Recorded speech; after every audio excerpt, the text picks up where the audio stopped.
"Oh, sweetheart. Hello. I'm Patricia." And the moment I stepped through my son's back gate, my whole life tilted on one cruel sentence I was never meant to hear. "Why is she even still alive?" The words landed like a shovel to the chest. I froze with one foot still on the stone path, my cardigan caught on the rose trellis I'd planted myself years ago, back when I was still welcome here. The afternoon sun was warm, birds fussing in the hedges, the smell of fresh-cut grass sweet as memory. All of it clashed violently with that voice, my son's voice, low, irritated, stripped of love. I should have left. Any sensible woman would have turned around, walked back to her car, cried somewhere private. But my knees locked, my hands went cold, and something stubborn and old, something that had survived childbirth, widowhood, and betrayal, kept me rooted right there. I edged closer, heart knocking so loud I was sure they'd hear it. The backyard looked different now. New furniture, a fire pit, wind chimes I didn't recognize.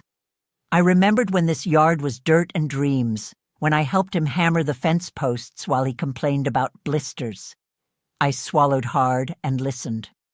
Another voice answered him, a woman's, sharp, too casual. "She's draining you, always has. The house, the money, the guilt. Don't pretend you don't think about it." My breath snagged. Draining him? I pressed a hand to my mouth, tasting iron.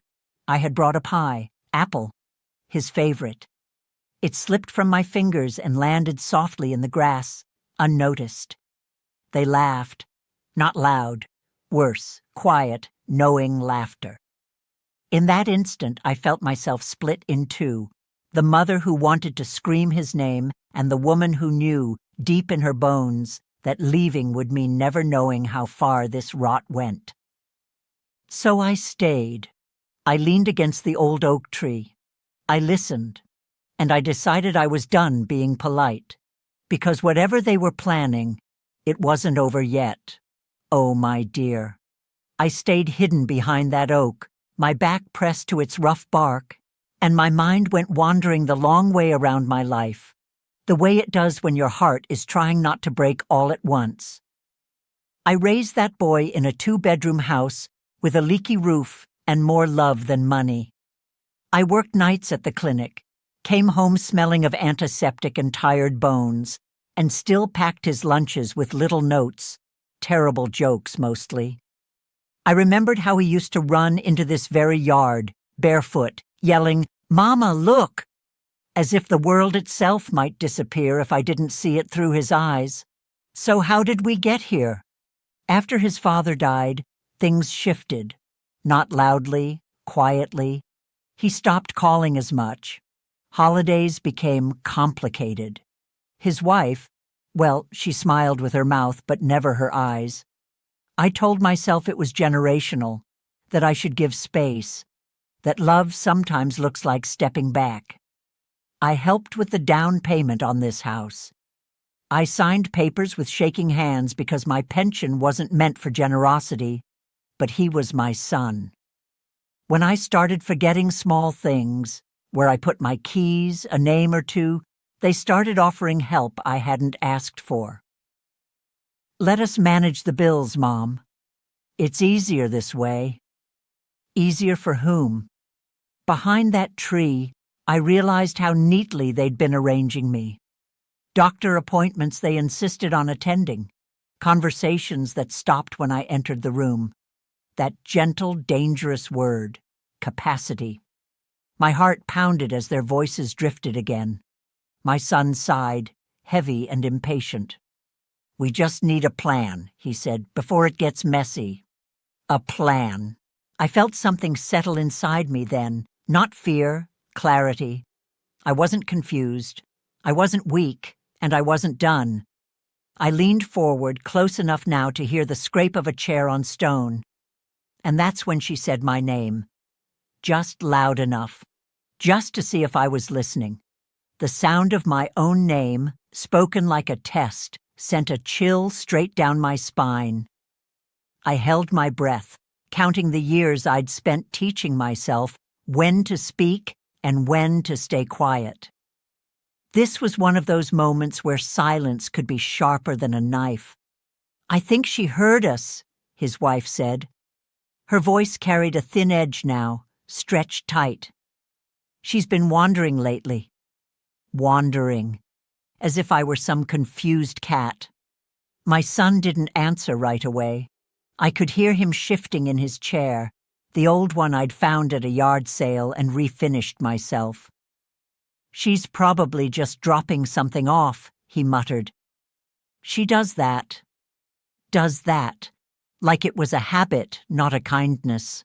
I closed my eyes and felt the weight of the documents tucked inside my purse.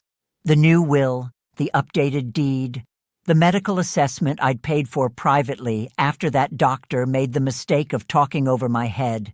Perfect scores, clear mind, signed and sealed. I hadn't planned to confront them today. I'd come with pie, not proof, but life doesn't wait for perfect timing. "She won't give up the house," the wife said softly. "Not unless she has to." My son exhaled. "Then we make it so she has to." There it was. Clean. Undeniable. No more guessing. No more pretending love was just clumsy. I stepped away from the tree, gravel crunching under my shoe on purpose this time. My hands were steady, which surprised me most of all. When I came into view, they both jumped. "Oh," I said gently, like this was any ordinary visit. "I didn't mean to interrupt." My son's face drained of color. His wife pasted on that familiar smile, the one that never reached her eyes. "How long have you been standing there, Mom?" he asked. I looked at him, really looked, and realized the boy I raised was still in there somewhere, buried under fear and greed and someone else's voice in his ear. "Long enough," I said, "to know we need to talk." And as I sat down at their table, I placed my purse carefully in my lap, because what I carried inside was about to change everything. Oh, honey, the air at that table grew thick the moment I sat down, like a storm pressing low before it breaks. No one reached for a drink. No one smiled properly. Even the wind chimes had gone quiet, as if the whole yard leaned in to listen. My son cleared his throat. "Mom, you look tired," he said, too quickly. "You should have called first." I studied his face, the crease between his brows that used to appear when he lied as a boy. Some things don't change, no matter how old your children get. "I'm not tired," I said. "I'm listening." His wife crossed her legs, fingers laced tight in her lap. "We're just worried about you, Patricia. You know that. It's been difficult, managing everything. Managing me." I nodded slowly. "Funny," I replied. "I don't recall asking to be managed." My son flinched. That hurt more than I expected. "We're thinking long-term," he said. "For your safety. For everyone's peace of mind." Peace. That word again. Always used to smooth over something ugly. I opened my purse just enough to let them see the corner of the folder inside. Nothing dramatic, just a glimpse. His wife's eyes snapped to it immediately, sharp as a hawk. "What's that?" she asked. "Insurance papers," I lied lightly. "Among other things." She leaned back, smile tightening. "You know, stress can make people paranoid. Doctors say—" "I've seen 3, I interrupted, still calm. 2 of them you don't know about." My son's head jerked up. "What do you mean, you don't know about?" I felt it then, the shift, the control slipping, the story no longer going the way they rehearsed it in private. My hands stayed folded, but inside I was shaking with a strange mix of grief and resolve. "I mean," I said, "that I'm more capable than you've been telling people." Silence stretched. Somewhere, a neighbor's dog barked. His wife's jaw clenched. "You're being defensive," she snapped. "We're trying to help you before things get legal." There it was, the threat dressed up as concern. My son stared at the table, knuckles white. "Maybe we should take a break," he murmured. "This isn't the right time." I leaned forward then, close enough that he had to look at me. "The right time," I said softly, "was before you asked why I was still alive." His head snapped up. Her breath caught. The truth landed hard, heavy as a dropped plate. And in that moment, I knew this conversation wasn't just about money or houses anymore. It was about who they thought I was, and how far they were willing to go if I proved them wrong. Once the words were out, there was no stuffing them back in. They sat between us on that patio table, ugly and alive. "I didn't mean it like that," my son said too fast, standing halfway before sitting again. His face had gone blotchy, the way it used to when he was caught doing something he knew was wrong. "You're twisting things." "Am I?" I asked quietly. My voice surprised even me, steady as a held note. Because it sounded very clear from behind that tree. His wife let out a small, humorless laugh. "Eavesdropping now? That's exactly what I mean, this paranoia." "Stop," I said. One word, firm. She did. I reached into my purse then, not dramatically. Just the simple motion of a woman who knows what she's about to do will change the room forever. I laid the folder on the table and opened it, page by page, letting the paper speak before I did. Medical assessments, financial statements, a notarized letter revoking the power of attorney they thought they still held. My son's eyes skimmed, then widened. "What is this?" he whispered. "This," I said, "is me paying attention." His wife snatched up a page, her hands trembling now. "This isn't valid," she snapped. "You can't just—" "I can," I replied, and I did, weeks ago. The color drained from my son's face as understanding finally caught up with him. "You went behind our backs?" I looked at him, really looked, and felt something inside me crack clean in two. "You went behind mine first." For a long moment no one spoke. Then his wife leaned forward, her voice low and sharp as glass. "Do you have any idea how much we've sacrificed waiting for you to step aside?" There it was, finally said out loud. My son didn't stop her. He didn't correct her. He just stared at the papers, breathing hard. I felt the grief hit me then, hot and sudden. Not for the money, for the boy I used to know, for the way love can rot when people start counting what they'll get when you're gone. "I heard you," I said softly. "Every word, and I need you to hear me now." They both looked up. "I'm not stepping aside," I continued. "I'm stepping forward." His wife's face hardened into something I barely recognized. "You're making a mistake." I closed the folder and pulled it back into my lap. "No," I said, "I'm correcting one." The silence that followed wasn't empty. It was charged, dangerous. And as I stood up from that table, I could feel it clearly now. This wasn't over, not by a long shot. "Oh, sweetheart. I didn't leave that yard right away. I wish I could tell you I swept past them with dignity and drove off into some peaceful sunset. Truth is, I stood there longer than I should have because some foolish part of me was still waiting for my son to say, 'Mom, I'm sorry. I don't know how I became this man.' He didn't. Instead, he rubbed his face with both hands and said, 'You're blowing this out of proportion.' That hurt more than anything else he'd said all afternoon. His wife stood too, arms crossed now, no pretense left. "You think these papers protect you?" she asked. "You're old, Patricia. People believe what makes sense to them." I felt that one land deep.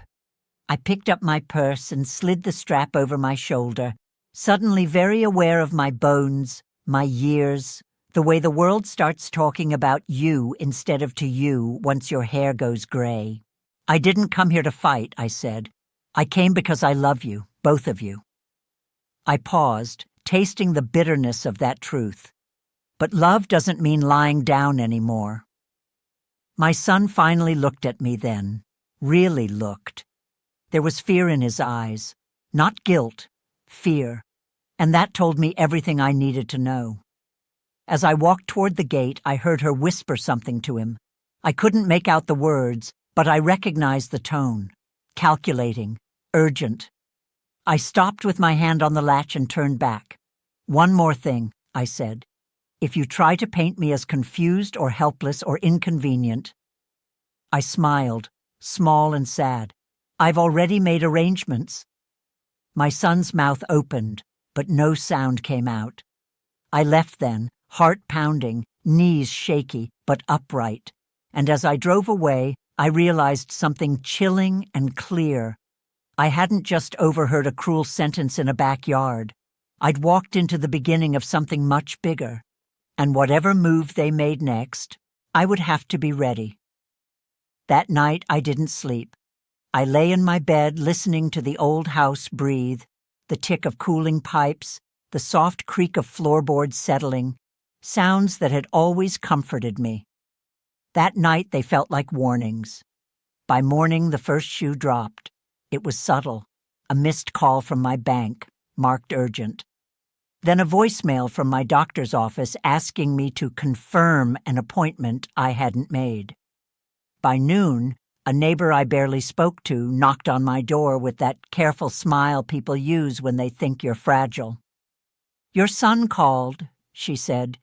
"He was just checking in. Wanted to be sure you were okay." Checking in. Already laying groundwork.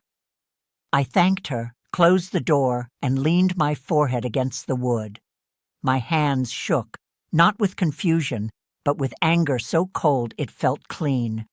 They were moving faster than I expected, faster than I'd hoped.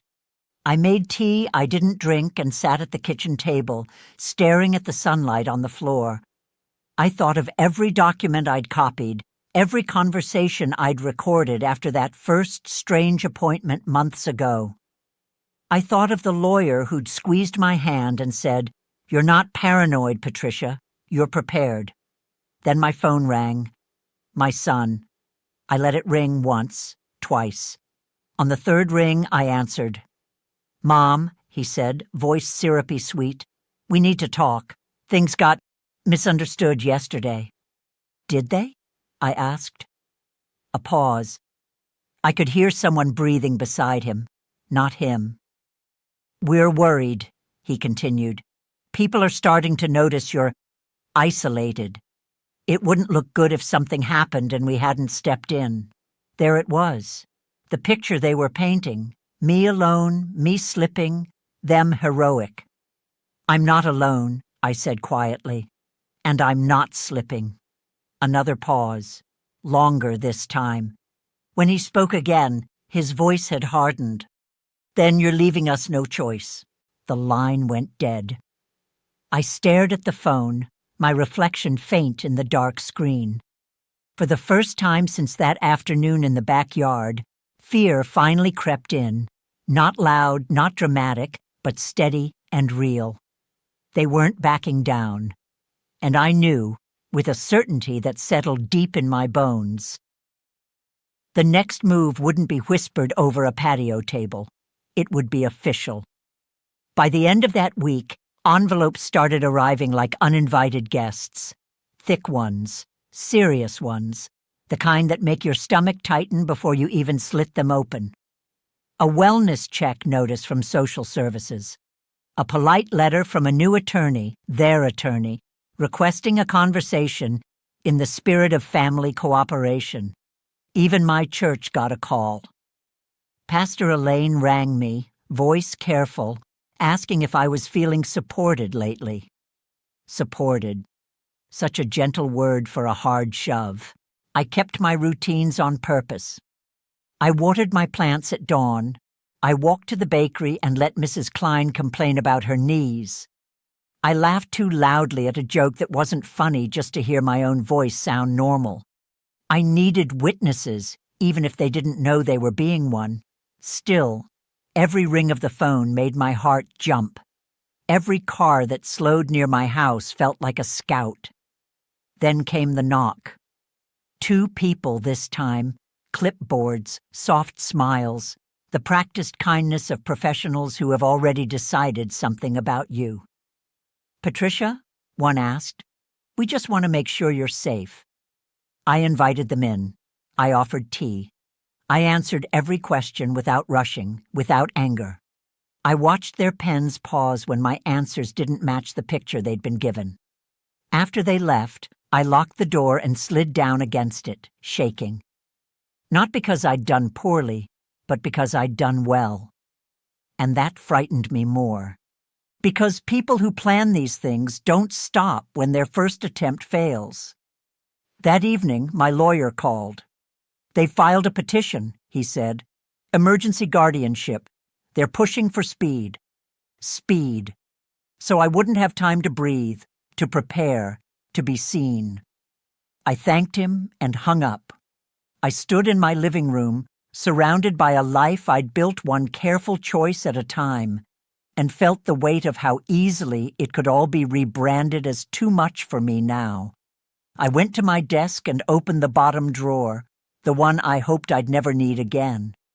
Inside were copies, recordings, dates written in my careful hand. I wasn't panicking, I was bracing, because if they wanted this decided by strangers in offices and courtrooms, then the next time we faced each other, it wouldn't be over tea. It would be under oath. The courthouse smelled like old paper and burnt coffee. And I remember thinking how strange it was that a place deciding my future felt so ordinary. I wore my blue coat, the one my late husband loved, and held my head high, though my legs felt like borrowed things. They were already there. My son sat stiffly beside his wife, not looking at me. She, however, watched me closely, eyes sharp, measuring. On the table between them lay a neat stack of folders, color-coded and confident.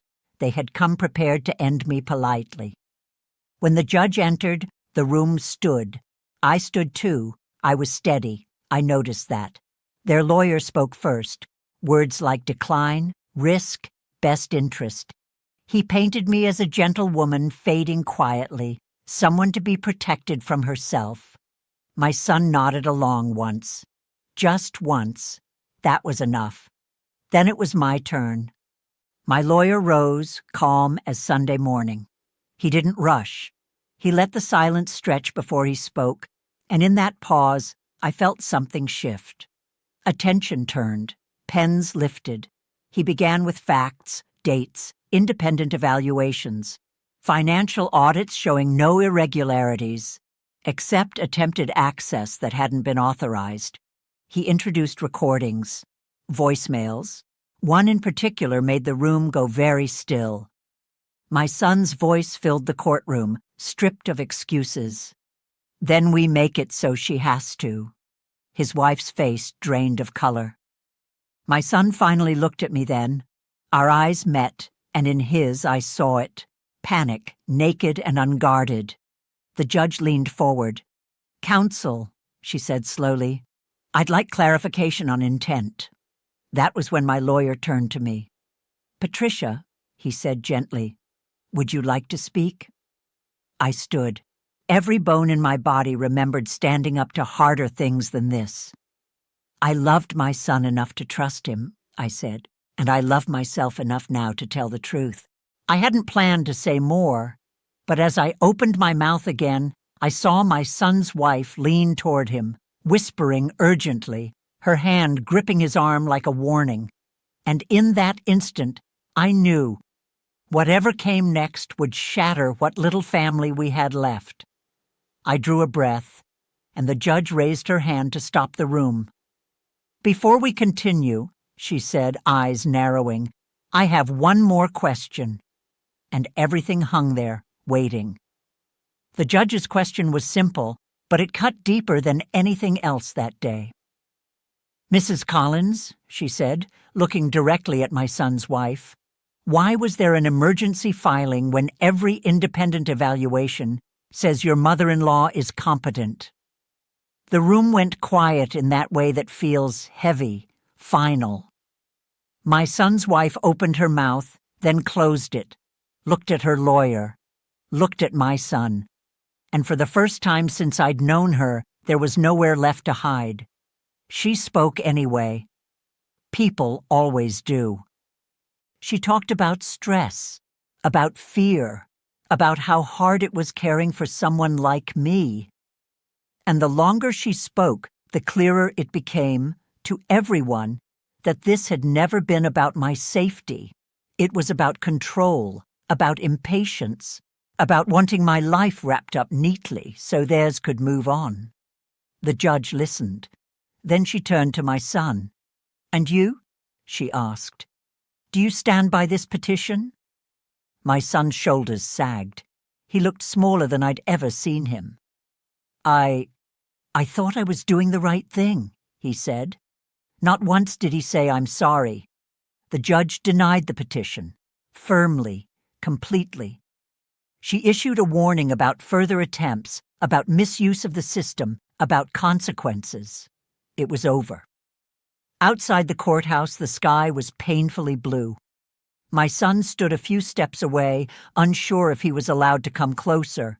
His wife was already on her phone, damage control in her eyes.